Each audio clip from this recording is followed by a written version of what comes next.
안녕하세요. 김태훈의 현명한 투자자 방송 시작하겠습니다. 오늘은 해인에 대해서 좀 설명을 드리겠는데요. 이 해인이라는 업체에 대해 잘 모르시는 분들이 많으실 겁니다.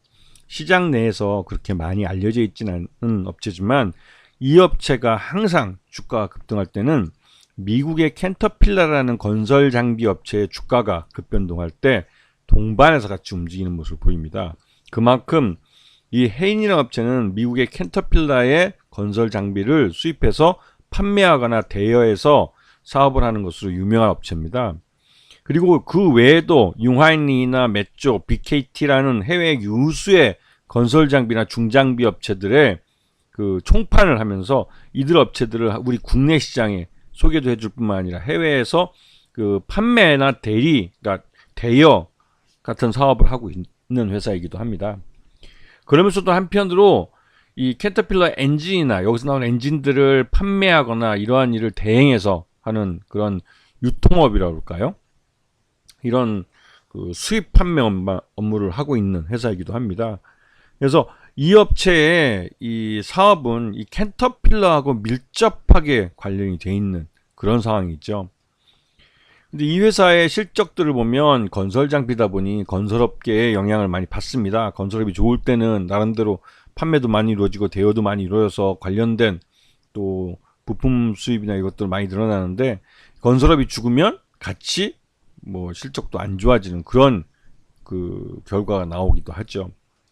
그래서 지금 현재 이 회사 매출을 보면 장비나 엔진 또 부품 쪽에서 주로 많이 발생하고 있고 이거는 사회 경기에 많은 영향을 받게 됩니다.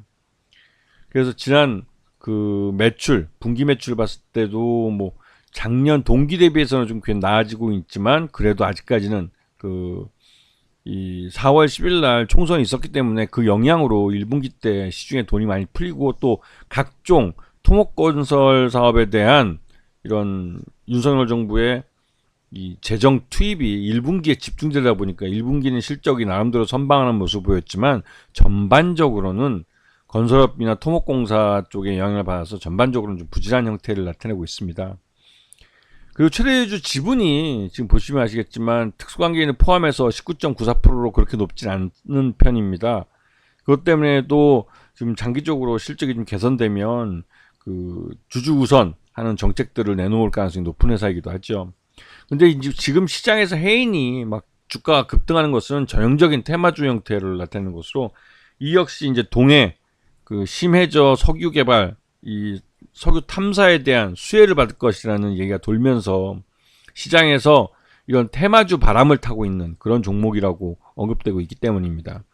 특히나 이제 미국 컨설팅 회사 엑트지오의 빅토르 아브레우라는 그 고문이 한국에 들어와서 방한을 해서 직접 이 동해 심해저에 있는 유전과 가스전 개발에 대해서 직접 설명을 하면서 이 기자회견 속에서 이 해인이 수혜를 받을 것이라는 그런 말들이 시장 내에 유포가 됐죠. 그러면서 이제 묻지마 매수가 유입돼서 테마주 형태로 막 주가를 끌어올린 겁니다. 지금 이 동해 탐사를 보시게 되면 기존의 석유공사가 그 외국의 유수의 석유 그 탐사 업체들과 함께 그 이미 탐사를 하고 있던 지역들입니다. 이때 나온 여러 가지 데이터들을 갖고 앞에 말했던 그 이 엑트지오의 이 빅토르 아브레우라는 이 고문이 이를 분석을 해서 이 동해 심해 유전이 나름대로 개발 가능성이 있고 한 20%의 성공 확률이 있다라고 이제 주장을 하고 있는 것이죠. 근데 이 주장에 이면에는 80%의 실패가 도사리고 있는 것이고 이미 이 호주의 그 유명한 이 석유 탐사 회사는 10여 년 동안 이 지역에 자신들 직접 투자를 해서 조사를 했지만 이 경제성 있는 그 광구를 찾지 못했다고 그래서 포기하고 작년에 손을 털고 나간 지역입니다. 근데 이 지역에 대해서 그 지역을 실제로 탐사하지도 않고 탐사한 그 레포트들만 갖고 분석을 해서 이런 주장을 하고 있는 사람이 나타난 거죠. 근데 거기에 이제 윤석열 정부가 덥석 문 겁니다. 뭐 이런 뭐 이 빅토르 아브레우라는 이 사람이 이 엑슨모빌이라는 세계적인 석유 회사에 근무를 해서 이런 실제로 탐사 업무도 했고 뭐 가이아 유전도 뭐 찾고 뭐 그랬다는 경력이 있다고 그러지만 대부분 엑스모빌이라는 거대 그 석유 메이저 회사를 떠나고 나면은 대부분 뿌띠끌을 차려서 자기 그냥 그 남은 여생을 벌 수 있는 컨설팅 사업을 주로 많이 합니다. 그러다가 이 뿌띠끌가 제대로 된 이 글로벌 호구를 하나 잡은 거죠. 그래서 미니멈 우리나라에서만 5천억에서 한 1조 원 정도 이상의 매출을 올릴 수 있는 기회를 잡은 것이고, 여기서 대부분 다 이 탐사는 소모돼서 없어지는, 그러니까 매몰 비용이 될 수밖에 없는 그런 그 사업이기 때문에 여기서 석유나 가스전이 나오지, 경제성 있는 석유나 가스전이 발견되지 않아도 탐사만으로도 돈을 벌어가는 겁니다. 근데 여기에 이 윤석열이 제대로 물린 거죠. 근데 중요한 건 해인이 이런 석유 시총 선박의 주 추진 엔진과 추진기, 발전기 세트 등을 납품해 왔던 이력이 있는 회사라는 것이죠.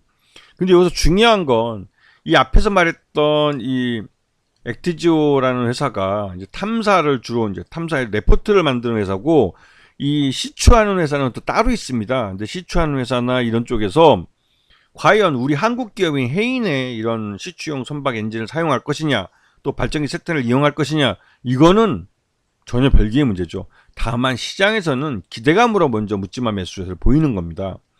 근데 중요한 건 해인이 아까도 말씀드렸지만 건설 경기에 영향을 받는 회사이고, 이 회사가 1분기 실적 기준으로 봤을 때 적정 주가 5,500원 정도로 평가되고 있기 때문에 이 회사가 지금 주가가 급등하는 것은 뭐 오버슈팅 구간에 들어간 거라고 볼 수가 있고, 또 이렇게 올라간 것이 그 실적이 뒷받침이 되지 않기 때문에 주가를 유지하기는 좀 어려운 부분이 있다는 것이죠.